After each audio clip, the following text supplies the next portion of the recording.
안녕하세요. 저는 오늘 하루도 죽지 못해 살고 있는 한 가정의 주부입니다. 이제 제 나이도 60이 넘어가는군요. 그동안 별일 다 겪었지만 30년 전 제가 겪었던 일은 지금도 잊혀지지가 않습니다. 그때 저희 가족은 여름 휴가로 가평에 놀러가게 되었습니다. 햇볕이 좋은 맑은 날씨에 길거리에 팔고 있는 옥수수를 사서 먹으며 즐거운 휴가의 분위기를 느끼면서 펜션에 도착했습니다. 간단하게 짐을 풀고 불놀이를 즐기며 놀다 보니 하루가 빠르게 흘러가 어둑해지는 저녁이 되었습니다. 남편은 저와 딸이 맛있게 먹을 수 있도록 숯불에 고기를 굽기 시작했고 저는 된장찌개와 딸이 먹을 수 있는 햄도 구우면서 배고프다는 딸 입에 밥과 햄을 쏙 넣어 주었어요. 그렇게 배부르게 저녁 식사를 마치고 저희 가족은 잠시 소화도 시킬 겸 동네 한 바퀴를 돌고 있었는데 가로등 불빛에 빗방울이 한두 방울씩 떨어지기 시작하더군요.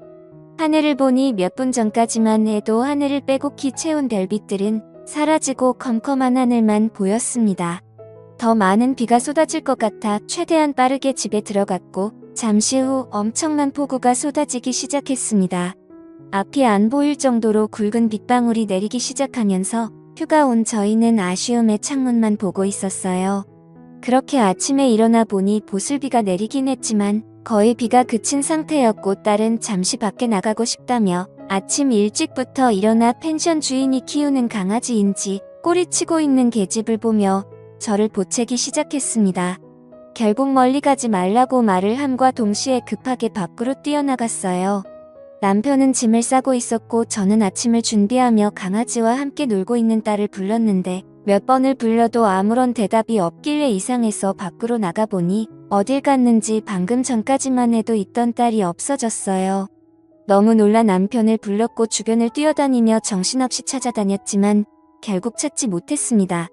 아침에 딸과 나는 몇 마디의 대화가 마지막일 거라고 전혀 생각하지 못한 저는 오열하다 정신을 잃었고 결국 그때 당시 6살이었던 딸은 저희 곁으로 다시는 돌아오지 못했어요.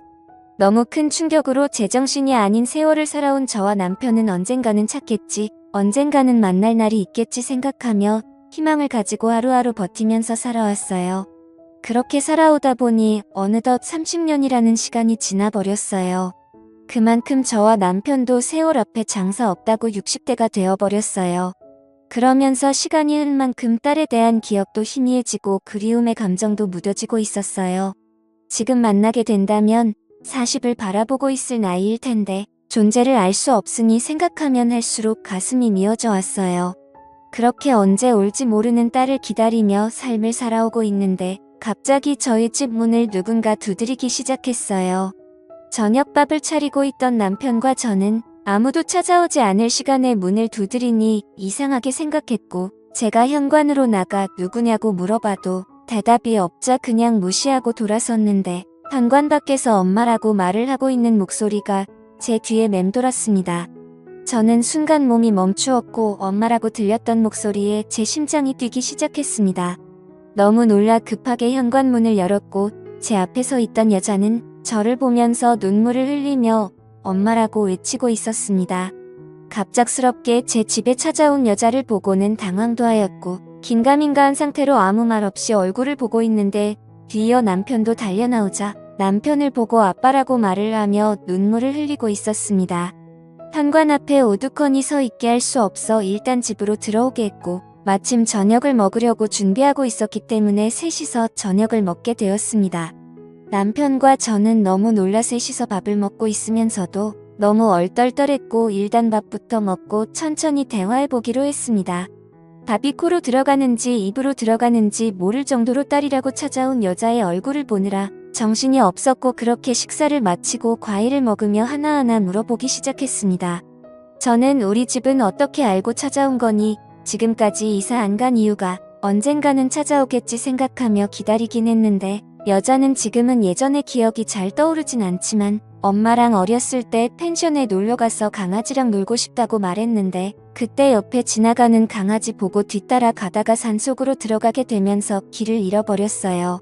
다시 부모님이 있는 쪽으로 돌아가려 했지만 너무 멀리 와버린 건지 찾으려고 하면 할수록 점점 더 깊은 곳으로 들어갔고 날이 어둑해지고 지치게 되면서 정신을 잃었는데 눈을 떠보니 어느 할머니 집에 있었어요. 깨어난 저를 보고는 음식을 챙겨주셨고 그렇게 부모님을 찾아준다는 할머니의 말에 함께 지내게 되었죠.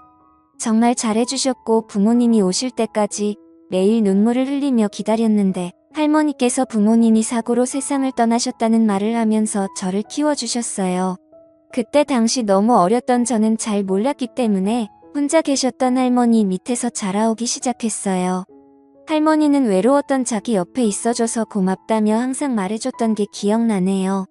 정말 잘해주셨는데 할머니께서 몸이 많이 안 좋으셨는지 저는 결국 고아원에 들어가 성인이 될 때까지 살다 보니 어렸을 적 엄마가 주소를 말해줬던 게 어렴풋이 성수동이라는 동네와 저희 집이 인사주택으로 되어 있다는 것만 기억해. 시간이 될 때마다 그런 곳 위주로만 돌아다니면서 동네 주민분들 중 연세 드신 분들에게 돌아가신 부모님 관련된 소식을 듣고 싶어 물어보며 돌아다니며 세월을 보냈는데 동네 주민분들과 대화를 하던 중 그때의 일들을 기억하고 계시는 할머니를 만나게 되면서 부모님께서 살아계시다는 말을 듣게 되었고 여기까지 오게 되었어요. 이 말들을 듣고 있는데 저는 눈물을 흘리고 말았습니다. 과거의 상황들이 하나도 틀리지 않았습니다. 그렇게 바라고 바라던 딸의 얼굴을 볼 수 있었다는 거에 너무 감사했습니다. 동네 주민분들이야 워낙 저희 가정사를 잘 알고 계신 분들이 몇 분 있었기 때문에 그분들 중 한 분과 만나게 된 것 같아 너무 감사했습니다. 더 이상 다른 건 물어볼 필요도 없었습니다. 과거의 일들이 모두 생생하게 떠오르기 시작했고 그때의 미안함 때문에 저는 제 딸의 손을 잡고 고개를 떨며 아무 말도 할 수가 없었습니다. 오랜 세월이 흐른 만큼 어색함도 교차했고 조심스럽게 이런저런 이야기를 하면서 그동안 힘겹게 살아온 딸의 인생을 들으며 너무 소중한 시간을 함께하고 있었습니다. 저희는 늦게까지 대화를 이어나갔고 다음날 출근을 해야 한다며 다시 오겠다는 딸의 말에 아쉬운 표정을 남기며 신발을 신고 있는 딸에게 가지 말라고 말하고 싶었지만 그동안 살아온 세월이 있기 때문에 그런 감정을 억누르고 손을 잡고 다음 날 꼭 다시 와달라는 말을 하면서 보내줬습니다. 30년의 세월이 흘렀고 6살 때의 기억이 거의 나지 않는다는 딸을 보며 안타까움에 가슴이 미어졌고 그동안 죽은 줄로만 알고 부모 없이 살아온 세월이 얼마나 힘들었을지 도저히 상상이 안 되었습니다. 그동안 못해준 것들 세상 떠나기 전에 모든 걸 다 해주리라 다짐하면서 다음 날이 빨리 오기를 기다렸습니다. 너무 기분이 들떴고 딸의 얼굴이 아른거려 남편과 저는 잠 한숨 못 잤네요. 딸은 매일 저녁 저희 집에 찾아왔고 주말의 경우 아침부터 와서 함께 시간을 보내줬고 마음이 너무 앞선 저는 그동안 해주지 못했던 것들 해주려고 모든 걸 다 내어주었습니다. 힘들게 일하며 퇴근 시간에나 볼 수 있는 게 싫어해줄 수 있는 게 금전적으로 지원해주는 것밖에 없어 딸에게 카페 하나 차려줬고 매일을 카페에서 시간을 함께 보냈네요. 그리고 살던 집에 어렸을 때의 딸의 방을 다시 리모델링해서 모든 걸 다시 새롭게 시작하며 서로가 점점 안정이 되고 자리가 잡힌 줄 알았는데 하나의 문제가 있었습니다. 예전부터 만나왔다던 남자가 있는데 정리했다고 말은 했지만 밤늦게 전화 오고 밖에서 통화하고 싸우는 소리가 들리다 보니 신경에 거슬리기 시작했습니다. 그런데 저녁에 보리를 보고 카페에 들어갔는데 딸이 말했던 그 남자와 단둘이 대화를 하고 있는 것 같았습니다. 저는 밖에서 그 남자가 나오기만을 한참 동안 기다렸고 밖으로 나오자마자 그 남자에게 다가가 경은 이 엄마라는 말을 하면서 따로 대화하기를 원한다며 다른 카페로 자리를 옮겼습니다. 그리고 딸에게 빚이 있다는 걸 듣게 되면서 갚지 않고 계속 도망치길래 정신적으로 너무 힘들다며 나중에 자기도 무슨 짓을 저지를지 모르는 이 엄마라면 대신 빚을 갚아달라고 저에게 화를 내기 시작했습니다. 이런 문제를 30년 만에 만나게 된 부모에게 말하지 못한 건 당연하다고 생각해 이 남자에게 빌린 돈 1억을 대신 갚아줬습니다. 경은이와 결혼할 줄 알고 장사한다는 거 모자란 보증금 빌려줬는데 나중에 원금까지 다 까먹었다며 돈은 받았으니 다시는 찾아오지 않겠다고 말하면서 상황을 마무리 지었습니다. 이런 문제로 인해 얼마나 불편하고 힘들었을지 생각하니 너무 마음이 아팠습니다. 집에서 저는 자연스럽게 이런저런 이야기하면서 상처되지 않을 선에서 조심스럽게 그 남자에 대해 말을 하면서 이력을 갚아줬으니 다시는 찾아오지 않을 거라며 미안해하는 딸을 다독여줬습니다. 30년의 세월 동안 부모 없이 살아보겠다고 발버둥 치다가 이런 일들이 발생된 것 같아 마음이 너무 무거웠지만 앞으로 모든 일이 잘 될 거라고 좋게 생각했습니다.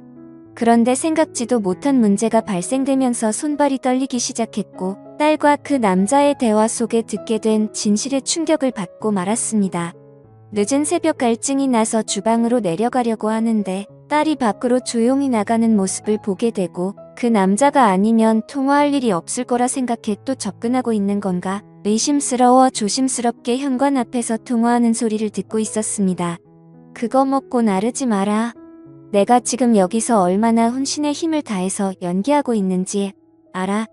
여기 완전 부자인 거 알지? 이 집이며 돈이며 모두 내 거가 될 거니까 조금만 기다려. 나중에 다 내 명의로 돌려달라고 말할 거야. 그때 같이 살면 되지. 좀 답답해도 기다려. 이 사람들 살면 얼마나 살겠냐. 밑작업이 얼마나 중요한지 몰라. 일단 이력 받은 걸로 생활비 좀 하고 있어. 그리고 나 지금 이렇게 나와서 통화하면 안 돼. 제발 전화 좀 그만해. 이러다 들키겠어. 지금 거의 마무리되고 있는데 모든 계획이 실패했으면 좋겠어. 제발 생각 좀 하고 살자. 우리 인생도 좀 펴야 할 거 아니야.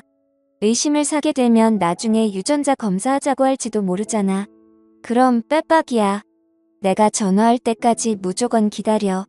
그럼 끊는다. 이 말들을 현관 앞에서 듣고 있는데 몸이 굳어 움직이지도 않았습니다. 저는 몸을 피할 힘도 없어 딸이 보이지 않는 곳에 주저앉아 숨었고 방에 들어간 모습을 확인한 후 저도 힘들게 방으로 들어갔습니다. 도저히 믿을 수 없는 말들을 듣게 되면서 무서움에 자고 있는 남편을 깨워 이 사실을 말하려 했지만 받아들이기가 너무 힘들었네요. 그만큼 기다려온 딸인데 아니었다고 돈 때문에 접근한 거라고 말을 하면 분명 쓰러지고 말 겁니다.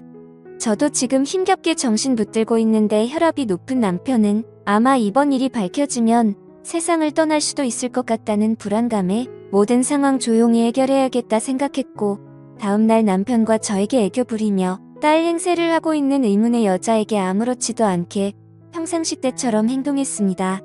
이 여자가 계획한 것처럼 그냥 우리가 세상을 떠날 때까지 조심이라도 하면 될 것을 이런 사실을 걸려서 또 다른 상처를 줬다는 게 버티기가 너무 힘들었네요. 남편은 출근하고 의문의 여자도 카페로 출근을 했습니다. 저는 친구를 만나야 한다며 저는 친구들 만나야 한다며 저녁에 카페에 들린다고 웃으면서 말했고 아무도 없는 집에 혼자 남아 의문의 여자 방에 들어가 바닥에 떨어진 머리카락들을 주워서 유전자 검사를 진행했습니다. 통화 속에 나온 진실의 유전자 검사할 필요도 없었지만 그래도 믿기 싫어 확인해보고 싶었습니다. 집에 돌아와 한참을 멍하니 있으면서 함께 찍었던 사진들과 추억이 모두 거짓이었다니 생각하며 핸드폰에 담긴 추억들을 보며 한참을 울었고 저녁이 되고 길 건너편에서 열심히 웃으며 일을 하고 있는 의문의 여자를 보고 있으니 그냥 이대로 살까 딸로 받아들이고 살까? 다시 예전으로 돌아가기 이대로 모른 척하고 살다가 세상 떠났으면 좋겠다는 생각이 들었습니다.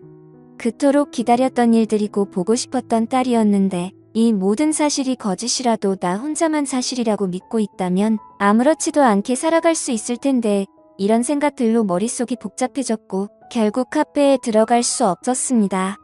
그렇게 평상시 대처하면서 행동을 하면서 지내오다 보니 유전자 검사 서류가 도착했고 떨리는 손을 힘들게 진정시키며 뜯어보니 그 안에 있던 서류에서조차 거짓으로 말을 해주고 있었습니다. 저는 결정을 해야 했고 결국 원래 우리의 삶으로 돌려놔야겠다 생각해 퇴근하는 남편 딸로 만나 차 안에서 조용히 대화를 이어나갔습니다. 그런데 남편에게 듣게 된 더 충격적인 말은 저보다 더 먼저 이 사실들을 알고 있었던 겁니다. 저희 집에 와서 살 때부터 유전자 검사를 진행했었고 사람을 붙여 모든 행동들을 다 관찰하고 있었다며 생각지도 못한 남편의 말들에 너무 놀라고 말았습니다. 제가 그토록 보고 싶어 했던 딸이었기 때문에 차마 말을 할 수 없었다며 정신적으로 힘들어할 저를 생각해 진실이 드러날 때까지 기회를 엿보고 있었다고 대화를 이어나갔습니다.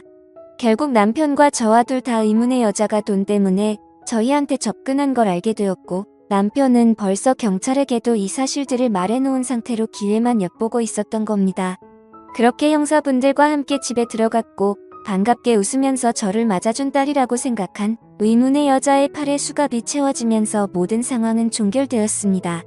그리고 드디어 저와 만났던 그 남자 또한 잡히게 되었고, 너무나 저의 과거를 잘 알고 있었던 의문의 여자의 입에서 나온 말들은 제가 동네에서 지인들과 만나면 과거 딸과 헤어졌던 일들을 자주 말을 하면서 지내왔기 때문에 그런 말들을 녹음하고 계획해서 범행을 저질렀다고 털어놨습니다.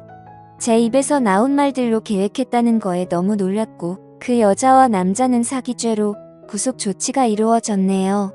과거의 아픈 기억들을 비유미로 범행을 저지르려고 계획했다는 거에 정신적으로 힘든 시간들을 보내게 되었습니다.